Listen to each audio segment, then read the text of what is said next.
ಮಂಗಳಂ ವೃಷಭಧ್ವಜಃ ಮಂಗಳೋ ಪಾರ್ವತೀನಾಥೋ ಮಂಗಲಾಯನೋ ಹರಃ.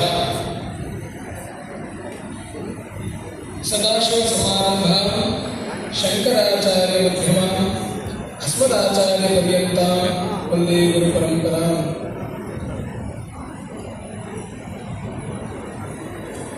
ಈ ಪವಿತ್ರವಾದಂತಹ ಕರ್ನಾಟಕದ ಪುಣ್ಯಭೂಮಿಯಲ್ಲಿ ನಾಳೆಯ ದಿನದ ಕುಂಭಾಭಿಷೇಕ ಬ್ರಹ್ಮಕಲಶೋತ್ಸವದ ಸಡಗರದ ಸಂಭ್ರಮದ ಅವಸರದಲ್ಲಿ ನಾವೆಲ್ಲ ಇದ್ದೇನೆ.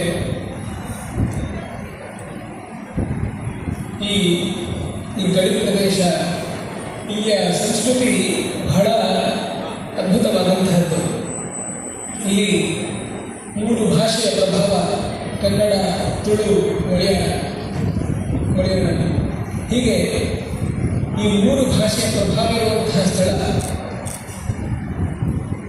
ಈ ನಮ್ಮ ಈ ಕೇರಳ ಪ್ರಾಂತ್ಯ ಅಂತ ಹೇಳಿದರೆ ಭಾರತದಾದ್ಯಂತ ಈ ಜ್ಯೋತಿಷ್ಯ ಇತ್ಯಾದಿ ವಿಷಯಗಳಿಗೆಲ್ಲ ಮಾರ್ಗದರ್ಶನವನ್ನು ಮಾಡುವಂತಹ ಒಂದು ಶ್ರೇಷ್ಠವಾದಂತಹ ಸಂಸ್ಕೃತಿ ಉಳ್ಳಂತಹ ಪ್ರದೇಶ.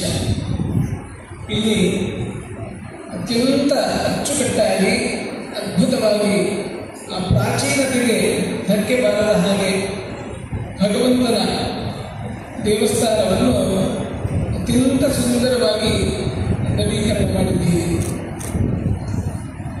ಸಾಮಾನ್ಯವಾಗಿ ಹಲವಾರು ಕಡೆ ದೇವಸ್ಥಾನದಲ್ಲಿ ಜೀರ್ಣೋದ್ಧಾರ ಬ್ರಹ್ಮಕಲಶೋತ್ಸವ ಆಗ್ತದೆ.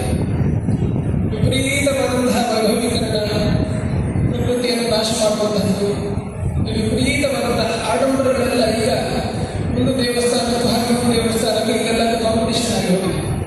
ಆದರೆ ಇಲ್ಲಿಯ ಪ್ರಕೃತಿಯನ್ನು ನೋಡುವಾಗ ಇಲ್ಲಿ ಅತ್ಯಂತ ಕಮ್ಮಿ ಪ್ರಕೃತಿಗೆ ಸಮಸ್ಯೆ ಮಾಡಿದ್ದೀವಿ. ಎಷ್ಟೇ ಹೊರತು ಪ್ರಕೃತಿಯನ್ನು ಎಷ್ಟು ಸಾಧ್ಯವಾದಷ್ಟು ಅಷ್ಟು ಉಳಿಸಿಕೊಂಡು ಆ ಮಹಾದೇವನ ವಿಶೇಷವಾದಂತಹ ಆರಾಧನೆ ಈಗ ನಡೀತಾ ಇದೆ. ಆ ಪ್ರಕೃತಿ ಅಂತೇಳಿ ಹೇಳುವಂಥದ್ದೇ ಆ ಭಗವತಿ ಪಾರ್ವತಿ ದೇವಿ. ಶಿವ ಇಲ್ಲಿ ಉದರೇಶ್ವರನಾಗಿ ಇಲ್ಲಿ ನೆಲೆಗೊಳ್ಳಿದ್ದಾನೆ. ನಮ್ಮ ಸನಾತನ ಹಿಂದೂ ಧರ್ಮದ ಇತಿಹಾಸವನ್ನು ನೋಡಿದಾಗ ಎಲ್ಲ ದೇವರುಗಳಲ್ಲಿ ಮಹಾದೇವ ಅಂತ ಕರೆಸಲ್ಪಡುವವನು, ದೊಡ್ಡ ದೇವರು ಅಂತ ಹೇಳಿ ಅವನ ಸ್ವರೂಪವೂ ಹಾಗೆ. ನಮ್ಮ ಪುರಾಣಗಳನ್ನು ನೋಡಿದಾಗಲೂ ಇತಿಹಾಸ ನೋಡಿದಾಗಲೂ ಅಷ್ಟೇ ಎಲ್ಲ ಮಹಾತ್ಮಗಳು, ಎಲ್ಲ ದೇವತಾಂಶಗಳು, ದೇವತಾ ಅವತಾರಗಳು ಸಹ ಎಲ್ಲರೂ ಉಪಾಸನೆಯನ್ನು ಮಾಡಿದಂತಹ ದೇವರು ಇದ್ದರೆ ಅದು ಈಶ್ವರ ದೇವರು ಶಿವ. ಶಿವ ಅಂದರೆ ಮಂಗಳಕರ ಅಂತ ಹೇಳಿ, ಪರಮಮಂಗಳ ಸ್ವರೂಪಿ ಅಂತ ಹೇಳಿ. ಆಶುದೋಷ ಅವನು ಅತ್ಯಂತ ಸುಲಭವಾಗಿ ಒಲಿತಾನೆ, ಅತ್ಯಂತ ಕರುಣಾಮಯಿ ಅಂತ ಹೇಳಿ. ಹಾಗೆ ಅವನಲ್ಲಿ 5 ಮುಖಗಳ ಕಲ್ಪನೆ ಇದೆ. ಸದ್ಯೋಜಾತ, ವಾಮದೇವ, ಅಘೋರ, ತತ್ಪುರುಷ, ಈಶಾನ ಅಂತ ಹೇಳಿ. ಈ 5 ಮುಖಗಳು ಈ ಪಂಚಭೂತಗಳನ್ನು ಪ್ರತಿನಿಧಿಸುತ್ತದೆ. ಅದೇ ರೀತಿ ಪಂಚಕೃತ್ಯಗಳನ್ನು ಹೇಳ್ತದೆ.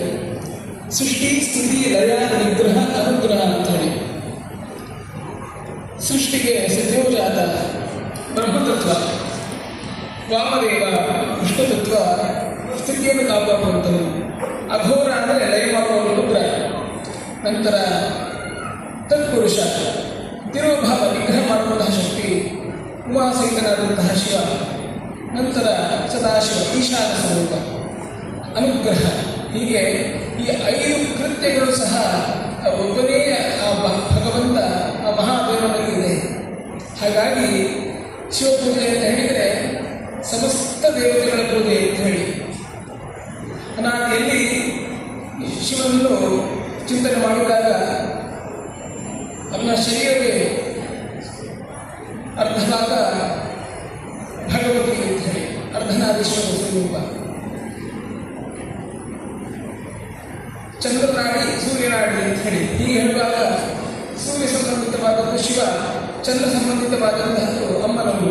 ಅದೇ ರೀತಿ ಅದನ್ನು ವಿಷ್ಣು ಅಂತೇಳಿ ಹೇಳುವಂಥದ್ದು ಇದೆ. ಹಾಗಾಗಿ ಶಂಕರ ನಾರಾಯಣ ಸ್ವರೂಪದಲ್ಲಿಯೂ ಸಹ ಆ ಮಹಾದೇವರನ್ನು ಉಪಾಸನೆ ಮಾಡುವುದು. ಹಾಗಾಗಿ ಇದನ್ನೆಲ್ಲ ನೋಡಿದಾಗ ನಮ್ಮ ಪಂಚಾಯತದ ದೇವತೆಗಳು ಅಷ್ಟೇ, ಸೂರ್ಯ ಚಂದ್ರ ಅಗ್ನಿ ನೇತ್ರ ಅಂತ ಹೇಳಿ ಶಿವ. ಹಾಗಾಗಿ ಪಂಚಾಯತದ ಸೂರ್ಯನೂ ಒಂದು ಅಗ್ನಿ, ಸೂರ್ಯನೂ ಸಹ ಕಬ್ಬೆಣ್ಣು. ಹಾಗೆ ಗಣಪತಿ ಅವನ ಸುಪುತ್ರ, ಸುಬ್ರಹ್ಮಣ್ಯ ಸ್ವಾಮಿಯು ಮಗ. ಹೀಗೆ ಎಲ್ಲ ದೇವತೆಯು ಅವನ ಒಳಗೆ ಇದೆ. ಸಂಪೂರ್ಣ ಆ ಪರಬ್ರಹ್ಮನ ಅತ್ಯಂತ ಪ್ರಾಚೀನವಾದಂತಹ ಒಂದು ಸ್ವರೂಪ ಅಂತ ಹೇಳಿದರೆ ಅದು ಮಹಾರುದ್ರದೇವರಂತು, ಅದು ಮಹಾದೇವರಂತು. ಹಾಗಾಗಿ ಅಂತಹ ಪ್ರಾಚೀನ ದೇವತೆಯನ್ನು ಇಲ್ಲಿ ಅತ್ಯಂತ ಪ್ರಾಚೀನವಾದಂತಹ ಕ್ಷೇತ್ರದಲ್ಲಿ ಇತ್ತು. ಈ ಸಂಭ್ರಮದಲ್ಲಿ ನಮಗೆ ನೋಡಲಿಕ್ಕೆ ಬಹಳ ಸಂತೋಷ ಆಗ್ತದೆ. ನಮ್ಮ ಮುಂದಿನ ಪೀಳಿಗೆ ಅವರಿಗೆಲ್ಲ ನಾವು ಸಂಸ್ಕಾರಗಳನ್ನು ಅವಶ್ಯವಾಗಿ ಕೊಡಬೇಕಾಗಿದೆ. ಯಾಕೆ ಅಂತ ಕೇಳಿದರೆ ನಮ್ಮನ್ನೆಲ್ಲ ಬೇರೆ ಬೇರೆ ಸಂಸ್ಕೃತಿಗಳು, ಬೇರೆ ಬೇರೆ ವಿಚಿತ್ರವಾದಂತಹ ಸಂಸ್ಥೆಗಳೆಲ್ಲ ಆಕರ್ಷಣೆ ಮಾಡ್ತಾ ಇದೆ, ಇನ್ಸ್ಪೈರ್ ಮಾಡ್ತಾ ಇದೆ. ಹಾಗಾಗಿ ಇದಕ್ಕೆ ಪರಿಹಾರ ಏನು ಅಂತ ಕೇಳಿದರೆ ನಮ್ಮ ಸಂಸ್ಕೃತಿಯನ್ನು ನಮ್ಮ ಮಕ್ಕಳಿಗೆ, ನಮ್ಮ ಮನೆಗಳಿಗೆ ಕೊಡಬೇಕಾಗಿದೆ. ಹಾಗಾಗಿ ಅದನ್ನೆಲ್ಲ ಕೊಡುವಂತಹ ವ್ಯವಸ್ಥೆಗಾಗಿ ಒಂದು ಕೇಂದ್ರ ಬೇಕು. ಅದಕ್ಕೆ ಪ್ರಾಚೀನ ಕಾಲದಲ್ಲಿ ದೇವಸ್ಥಾನಗಳ ಕಲ್ಪನೆ, ಗ್ರಾಮದೇವರು, ಸೀಮೆದೇವರು, ಮಾಗಣ ದೇವರು ಹೀಗೆಲ್ಲ ಕಲ್ಪನೆಯನ್ನು ಮಾಡಿದರು. ಮುಖ್ಯವಾಗಿ ಸಂಸ್ಕೃತಿಯ ರಕ್ಷಣೆ, ಈ ಹಲವಾರು ಸಂಸ್ಕಾರಗಳು ಸೇರಿ ಸಂಸ್ಕೃತಿ ಎದುರಾಗ್ತದೆ. ಹಾಗಾಗಿ ಇವರೆಲ್ಲ ರಕ್ಷಣೆ ಆಗಬೇಕು ಅಂತೇಳಿ ನಮ್ಮ ಪೂರ್ವಿಕರೆಲ್ಲ ಕಂಡುಕೊಂಡಂತಹ ಒಂದು ಮಾರ್ಗ.